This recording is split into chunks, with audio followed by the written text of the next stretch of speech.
Thank you for coming back to me in my channel Glance of Art. I am Diksha Gupta. If my videos are useful for you, so please subscribe my channel and like the video. In today's video I will draw water drop. So let's get into it.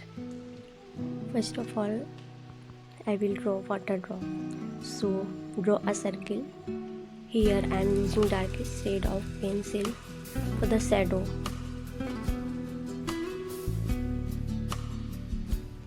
Apply very light pencil.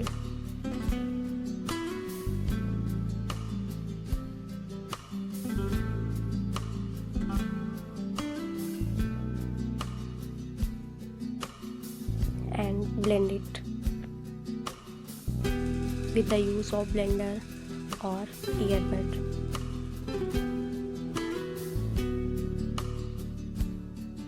Here I am using a white pen on the highlighting point. Now I will draw a teardrop.